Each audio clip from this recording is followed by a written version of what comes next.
The following story has been brought to you by StoriesToInspire.org. I had a kid in my class. He's now 23 years old. He was in my class when he was 12. He was in my class, my 8th grade, 11 years ago.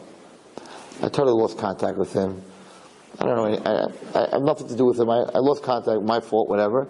He was in my class. I was already in my years, 11 years ago, I was already not the same Rebbe that I was when I was very young. So, 97.5, right? Hidabrout gets a phone call today from a guy.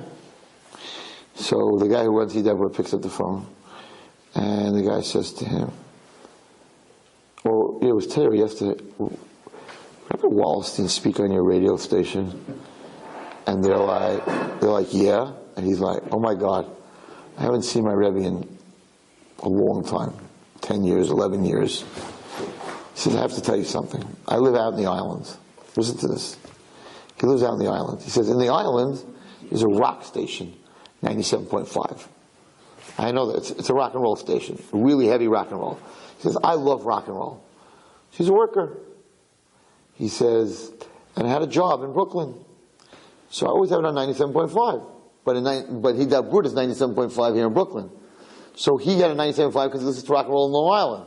When he got to Brooklyn, it was on 97.5. He pushes his radio, it was on 97.5 for the rock and roll. He pushes it on to listen to rock and roll, but in Brooklyn it's not rock and roll. In Brooklyn it's Hidabrout. And who's on at that moment that he pushes the button? I am. And he listens to this rabbi, and he's like, "I know that voice. That's my Rebbe."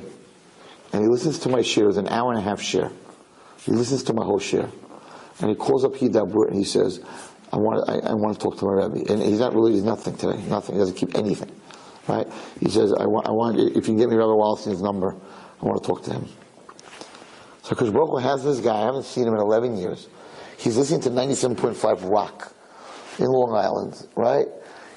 Ends up coming to Brooklyn, turning on the radio. At that moment, it would have been Jewish music, he would have flipped this, he would have turned it off.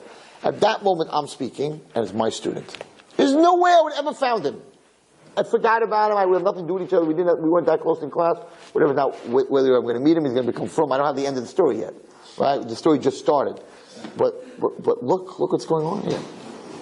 So you could just look at it and say, "Oh, all right, yeah, it's cool. 97.5 here and there," because Baruch was turning the channels. He's got this guy who set up. It could be. The only reason he likes 97.5 in the island listening to rock and roll because there's 100 different stations.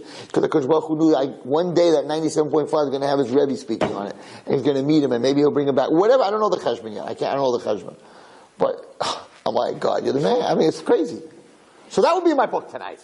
That's your book. To thank you, Hashem, that you fixed this whole thing up like that. That I found this guy after 11 years. No, it just happened, Mamish, a few hours ago. He called me from Hidabrout. No, the guy from Hidabrout said, "Go on, he can give out my number," whatever it was, right? So I said, "Get me his number. I want to call him. Don't wait till he calls you." He has his number. We never found him. So if you're writing things that, and in 2 weeks from now, I'll forget about this. And 10 years from now, I'll surely forget about it. Imagine you open your Sefer Zecharia and you're like, "Oh my gosh, remember that story with the Hidabrout? That guy at 97, right?" If you don't write it down, you don't remember these things.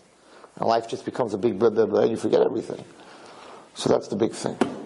None of the Shnas HaMelech. The king could not sleep. He said, "Bring me my Sefer Zecharia." So my bracha to us is, it says that in Nisan we were saved, in Nisan Nigal we were redeemed, and in Nisan we will be redeemed again. And I think that the secret to being redeemed is to show appreciation, to show Akaras HaTov, and if we're able to do that between Purim and Pesach and Taka, we will be Nigal and we will see Mashiach from Hevi. Amen. Amen. Enjoyed this story? Come again. Bring a friend. StoriesToInspire.org